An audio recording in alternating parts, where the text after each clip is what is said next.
Chers amis du Pas des Pies, bonjour.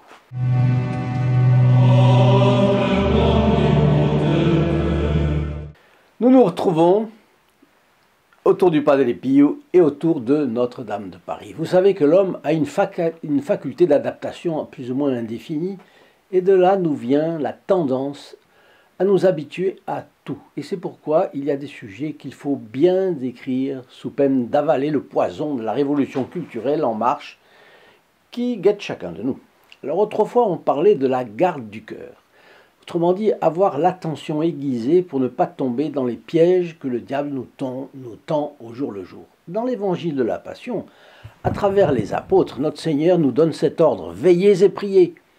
Priez sans doute, veillez sans doute aussi. Doté par Dieu d'intelligence, l'homme a donc le devoir de s'en servir pour toutes les nécessités de la vie et surtout pour sa fin principale qui est d'aller au ciel. Nous n'avons pas le droit d'abdiquer de nos facultés intellectuelles, y compris et surtout sur le plan religieux. Benoît XVI s'y est longuement étendu le 12 septembre 2008 en s'adressant au monde de la culture au Collège des Bernardins. Loin de s'exclure, la foi et la raison doivent concourir ensemble à la recherche du chemin vers le ciel. Je vous propose donc, au moyen de la foi et de la raison, de compléter aujourd'hui notre bilan de la restauration de Notre-Dame de Paris. N'oubliez pas de partager nos vidéos, vous rendrez un fier service au Pas des Pies, parce qu'on y parle de sa vie et des messages qu'elle porte. En retour, le Pas des Pies vous couvrira de sa protection, soyez-en sûrs. De plus, quand vous partagez une vidéo, vous et celui auquel vous la partagez entrez dans les intentions d'une messe célébrée à midi le vendredi qui suit votre clic de partage. Enfin, en vous abonnant, vous bénéficiez également d'une messe à votre intention en cadeau de bienvenue. Faisons d'abord un petit détour par la conscience d'un homme lorsqu'il a commis une faute importante. Il porte le poids de son péché, et il le sait. Personne ne fait un péché sans le savoir, puisque la définition du péché, c'est le refus délibéré d'obéir à Dieu. La conscience de l'homme, où Dieu a imprimé la loi naturelle, lui reproche ses fautes. C'est une alerte qui va déclencher la démarche de la confession du catholique soucieux de se conformer aux enseignements de l'Église. Et pour un peuple, comment cela se passe? Y a-t-il une conscience collective d'un péché largement partagé dans une nation? Eh bien oui. Lorsqu'un peuple a tourné le dos à Dieu, la conscience de la faute existe. Et comme pour un individu, les consciences sont travaillées par un remords. Les documents de l'époque montrent à quel point une grande partie de la France, de la fin du XIVe siècle, début du XVe, se sentait en faute et voyait un rapport avec les catastrophes militaires, sociales, politiques du temps. Tout allait mal. Dieu a envoyé Sainte Jeanne d'Arc pour racheter le peuple. Cela s'est reproduit dans l'histoire de France et d'autres pays. Au XVIIe siècle, au contraire, la France a connu un fort progrès, avant tout spirituel, on l'a même appelé le siècle des saints, et Daniel Rops écrit que l'apogée de la France de la fin du XVIIe siècle et du début du XVIIIe est le fruit de l'ascension spirituelle précédente sous l'influence de ces saints. Quand sévit un fort tremblement de terre, la première des stabilités indispensables à l'homme est pulvérisée. Le sol se dérobe, tout s'effondre. L'équilibre psychique est bouleversé. Certains immeubles sont construits en matériaux plutôt souples, avec la capacité de se déformer pour ne pas casser. J'ai des amis qui m'ont dit avoir vu, dans un de ces épisodes, de hauts immeubles se rapprocher en surplomb au-dessus des rues, et on voyait le ciel s'amincir. C'est effroyable. Pour ne pas être blessés, les gens vont dehors, où il est d'ailleurs possible de tenir debout. Les gens crient de panique, mais parlent aussi, et demandent pardon à Dieu de leurs péchés. Se mettent à genoux quand ils le peuvent, implorent la miséricorde de Dieu pour eux et leurs proches. La secousse de la conscience a été la réplique salutaire du séisme. La conscience refait surface. Alors, comme le disait Michel de Gégère dans le Figaro hors série que j'ai commenté il y a une huitaine de jours, La France, qui a depuis longtemps tourné le dos à Dieu, se sentait représentée dans Notre-Dame de Paris. Beaucoup ont ressenti la chute de la flèche comme un coup de poignard au cœur et un coup dans la conscience. Sylvain Tesson, écrivain respectable et amoureux de Notre-Dame, disait l'autre jour que la chute de sa flèche, de la flèche de la cathédrale, a représenté un événement métaphysique. La formule est une belle synthèse de cela. Métaphysique, c'est-à-dire au-delà de la physique, c'est-à-dire au-delà de la matière qu'on voit. Un événement qui a des répercussions dans ce qu'on ne voit pas, l'âme des hommes, et en dehors des hommes aussi, par exemple dans le monde des anges. Après cela, la cathédrale allait-elle s'effondrer? Si ce désastre était arrivé, je vous le garantis, de tous côtés, on aurait compris, on aurait bien compris cela, comme un atroce châtiment. La bienheureuse Vierge Marie l'a empêché, c'est à mon avis une promesse de pardon, un jour pour la France. Peut-être connaissez-vous RITV, autrement dit Réinformation TV, journal d'information en ligne et de commentaires de l'actualité. Le 9 décembre 2024, la talentueuse journaliste Jeanne Smith y a publié un article en nuances et sous-entendus qui font mouche et intitulé « La réouverture de Notre-Dame, les paradoxes de l'Église et de l'État », où elle dit ceci. La réouverture de la cathédrale Notre-Dame samedi soir 7 décembre à Paris a été à bien des égards symbolique des contrastes de notre époque pleine d'erreurs et de confusion, mais aussi de grâce et de foi. Au Moyen-Âge, tous avaient admiré cette cathédrale de pierre blonde, éclairée par cette lumière médiévale en partie retrouvée aujourd'hui. Lumière donnant à la haute voûte une impression d'apesanteur où les prières peuvent s'élever vers Dieu, ce Dieu si absent de la vie ordinaire en France. Dieu exclu de la vie publique depuis que l'État s'est violemment séparé de l'Église en 1905. Je ferme les guillemets. L'occasion était somptueuse pour rendre gloire à l'Église et à la France. Rendre aux deux leur cathédrale. L'occasion eût été symbolique. Hélas, les ornements choisis par l'archevêché l'ont défiguré. L'archevêque avait chargé Jean-Charles de Castelbajac de créer ces nouveaux ornements sacerdotaux que les réseaux sociaux ont aussitôt comparés au logo de Google ou celui du supermarché Lidl ou encore au joker du jeu de cartes Uno. Ils ont suscité une moquerie générale en France et dans le monde. On peut regretter que la réputation de la France ait été ainsi mise à mal, et ce qui est encore pire, celle de l'Église. On imagine sans peine les moqueries des orthodoxes grecs, qui ont gardé les très vieilles liturgies catholiques, ou des protestants de la High Church britannique, attachés aux formes liturgiques les plus traditionnelles. Tribune chrétienne, revue de presse en ligne, elle aussi, a publié le 8 décembre 2024 cette photo que je vous mets à l'écran. Vous voyez que cela n'a rien à voir avec les parements sacerdotaux qui s'accordent avec la première prière officielle de l'Église catholique, qui est la Sainte Messe. Voyez d'un côté cela et de l'autre côté la chasuble magnifique 18e siècle du trésor. Alors dire que les ornements arlequins de samedi jurés avec la merveilleuse dentelle de pierre de Notre-Dame et ses multiples beautés est une litote, ajoutait de son côté Jeanne Smith. Est-ce simplement une faute de goût? Eh bien non.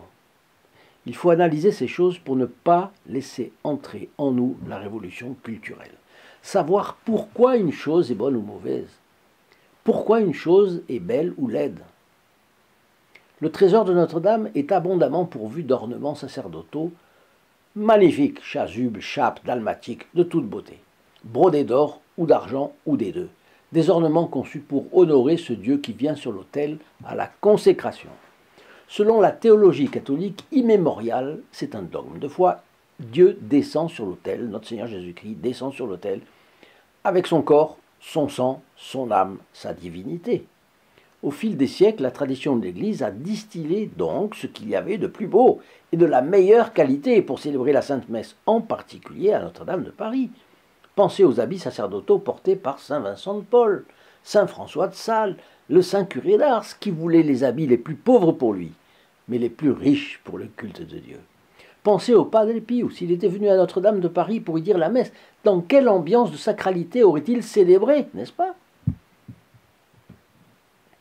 Dans la préparation de la cérémonie de réouverture de Notre-Dame, il y a eu la volonté délibérée d'accueillir l'esprit du monde. On a préféré un grand couturier en vogue dans les années 70-80, lorsque les innovations liturgiques battaient leur plein. Mais ce qui est remarquable, c'est que ce monsieur Castelbajac a déclaré récemment avoir développé un goût pour l'anti-beauté. C'est Libération qui nous dit ça le 8 décembre 2024. Et cela a le mérite de la clarté. En critiquant la déconstruction de la beauté dans cette cérémonie, nous ne sommes donc pas hors sujet. Le journal en ligne Tribune chrétienne commentait le 8 décembre « Ces chasubles ne sont ni l'expression de la grandeur de Dieu, ni l'élévation de l'âme vers le ciel. Elles sont en vérité une défiguration du sacré, une erreur de jugement manifeste. Dire que ces vêtements sont beaux ou harmonieux relève d'un mensonge flagrant, d'une négation de l'évidence. Personne, mais vraiment personne, ne pourrait objectivement affirmer que ces habits honorent le Seigneur ou le lieu saint. Le danger, ici, est immense. Il ne s'agit pas seulement de mauvais goût, mais d'une tentative subtile de faire accepter une idée par la négation de l'évidence. En forçant cette vision liturgique, on impose une conception qui éloigne le culte de la majesté divine. Cela porte atteinte à la dignité de la liturgie et de ses rites sacrés. Choqués par cette vulgarisation du sacré, les fidèles ne peuvent que se demander où sont passées l'harmonie, la beauté, la sacralité que l'on attend pour un tel acte liturgique dans un tel lieu. Et que dire du mobilier liturgique ? Forme et matériaux de l'autel, par exemple, aux lignes minimalistes, qui ressemblent plus à l'enclume du dieu Vulcain qu'au linceul de notre Seigneur Jésus-Christ, et en plus instable, de la manière dont il est posé. Bien sûr, c'est attaché, mais l'impression qu'a voulu donner le créateur de cet objet est une impression d'instabilité. Les objets du culte, eux aussi, sont minimalistes, et pire que tout, le reliquaire de la Sainte Couronne de Christ, qui résonne comme une profanation. Nous avions le magnifique reliquaire de Saint-Louis, tout en or. Il se trouve dans le trésor de la cathédrale, et voilà en contraposition celui de l'archevêque de Paris. Quelle interprétation donner à ce grand disque ressemblant à on ne sait quel objet de culte des Égyptiens ou des Mayas, et avec quelle signification gnostique est-il là? Qu'aurait dit le pieux et humble Saint Louis de ce qu'on fait subir à la couronne de son sauveur? Une conclusion s'impose. La restauration menée tambour battant avec les meilleures compétences venues de France et du monde font honneur aux compagnons et aux artisans qui n'ont pas ménagé leur peine pour restaurer la cathédrale. On ne peut malheureusement pas en dire autant pour ce qui a été entrepris par le clergé. Un désastre. Un désastre. Le respect m'empêche de dire un sacrilège. Pourquoi ces horreurs? À cela, une seule raison, on a voulu que l'Église se mette à l'écoute du monde. Elle qui est la maîtresse de la foi et de la morale, elle qui a la mission de prêcher à temps et à contre-temps, chargée qu'elle est par le Christ d'enseigner, de sanctifier et de guider les âmes. Eh bien, on lui a enjoint de se laisser influencer par le monde, et ses dignitaires ont accepté cela. Vous ne trouvez quasi plus d'évêques qui parlent haut et fort au nom de la foi. Si l'un ou l'autre se risque à parler de morale, c'est du bout des lèvres, presque en s'excusant, et il s'exprime alors au nom de la sociologie, de la psychologie, de l'économie, du social, plein de choses, mais pas en évêque, pas au nom de la foi et de la morale de l'Église, alors que c'est ce qui est efficace pour attirer la grâce du ciel. À force d'écouter le monde, une grande partie de la structure ecclésiale s'est laissée convaincre par le monde.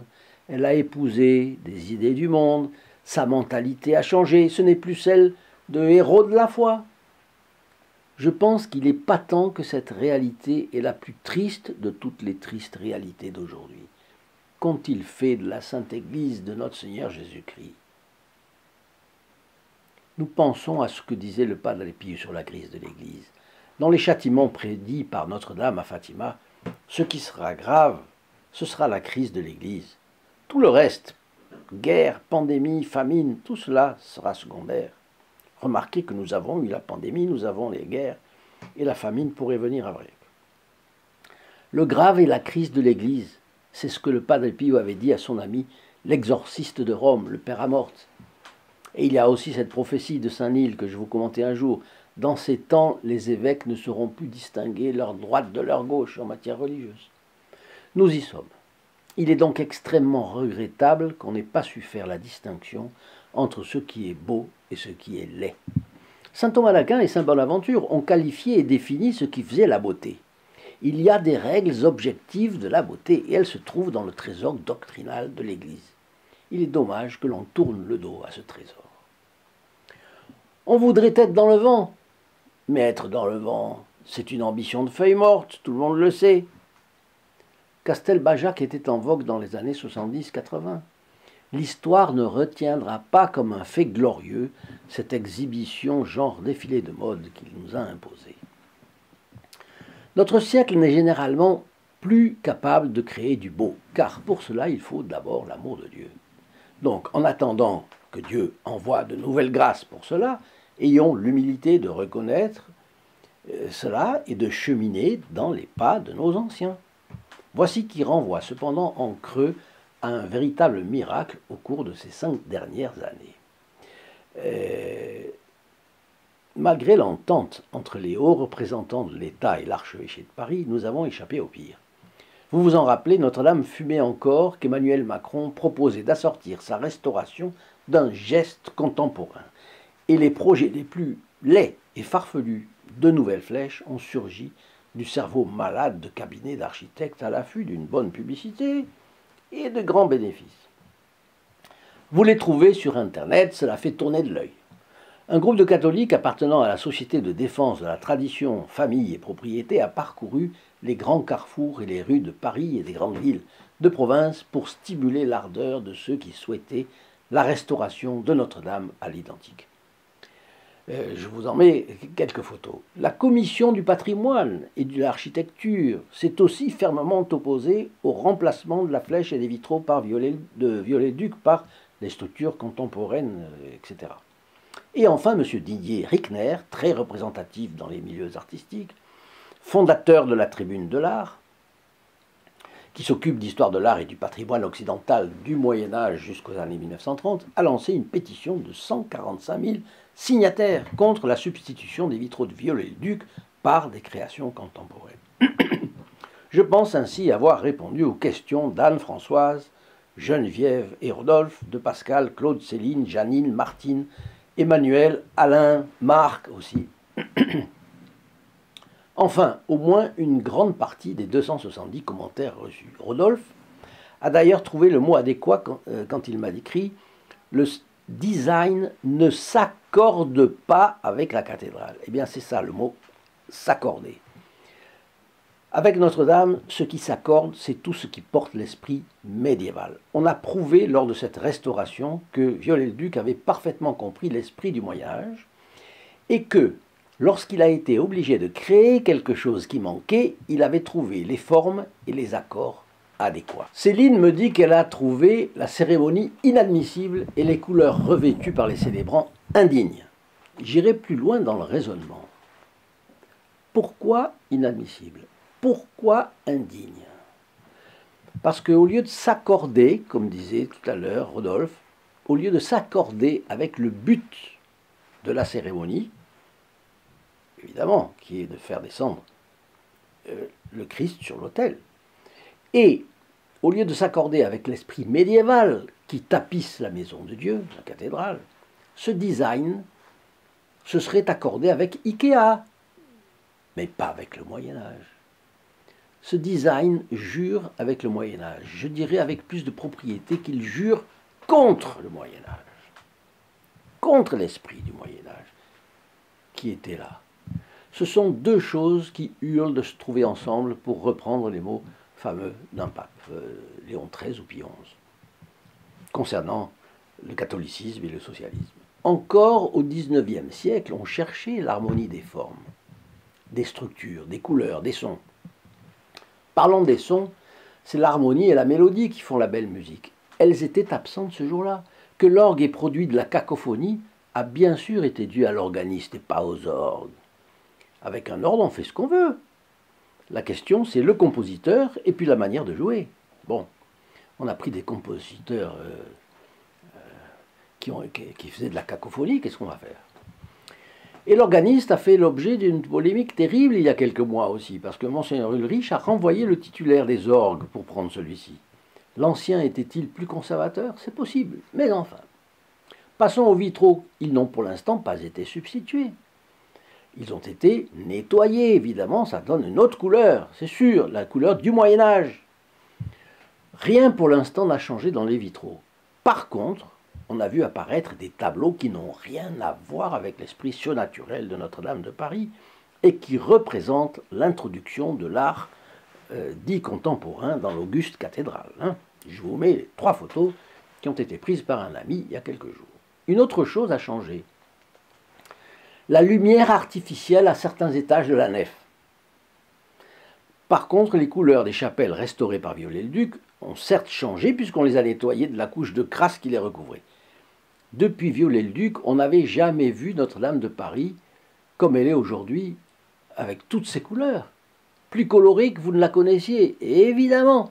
Mais attendez 5 ou 10 ans et la patine normale vous rendra Notre-Dame de Paris comme vous l'avez aimée. Mais en plus beau, évidemment. Quand j'irai l'admirer de nouveau, je ferai attention cependant aux lumières artificielles qui risquent d'estomper l'atmosphère de recueillement et de prière que nous souhaitons dans une église. Estomper ou tuer, ça dépend, il faut voir. La pénombre a son rôle dans le temple de Dieu. Et en matière de décoration, ce qui est moderne apporte en général la nudité, l'horizontalité, la brutalité, l'égalitarisme, alors que la beauté est faite d'ornements, d'humilité, de verticalité, de sacralité. Au fait, vous savez ce que c'est que la sacralité? C'est la gravité, donc le sérieux, le grave, c'est la gravité à laquelle l'ornement vient apporter l'élégance, le raffinement, l'allégresse, le charme. Le charme qui attire et le sérieux qui maintient à distance. La sacralité, c'est les deux. Il faut la gravité et l'ornement, ce que les médiévaux savaient si bien mettre dans tout ce qu'ils faisaient. Cathédrale, simple échoppe d'artisans, atelier de gentilshommes verriers ou demeure seigneuriale. Et c'est ce dont sont dépourvues les créations de l'archevêché de Paris via Castelbajac. Ornements sacerdotaux, objets du culte, mobilier liturgique, ni cet abominable reliquaire de la Sainte Couronne du Christ. Mais enfin, comme disait Jeanne Smith, ce sont des choses meubles, ce sont des mobiliers. Le jour viendra où nous aurons d'autres Saint Paul dans la hiérarchie religieuse qui restaureront la splendeur liturgique pour la plus grande joie des fidèles qui reviendront se cultiver au contact de ce grand livre de catéchisme qu'est Notre-Dame de Paris. Comme je le disais auparavant, une fois que la patine se sera de nouveau déposée sur ces murs vénérables, la cathédrale retrouvera la physionomie que nous lui avons connue. Je voulais vous dire que la photo du Padre Pio est encore disponible. Il suffit que vous alliez dans le bouton qui est indiqué ci-dessous pour vous la procurer. C'est gratuit, envoyez gratuitement, vous le recevrez gratuitement et franco de port. La seule chose, c'est que cette photographie, vous pouvez la donner si vous l'avez déjà, et elle attire énormément au Padre Pio. Donc, n'oublions pas de faire cet apostolat du Padre Pio. Chers amis, vous savez que mes vidéos, je les enregistre et elles passent 2 ou 3 jours après. Donc, ce n'est que dans 2 ou 3 jours que vous verrez cette vidéo. Mais je pense que elle reste très actuelle. Et surtout, c'est une analyse contre la révolution culturelle qui touche tout ce qui est religieux, même aujourd'hui. Je vous souhaite une très bonne journée et je vous dis à très bientôt. Au revoir. In nome del Padre, del Figliolo e dello Spirito Santo, e così sia. Sia lodato Gesù e Maria, e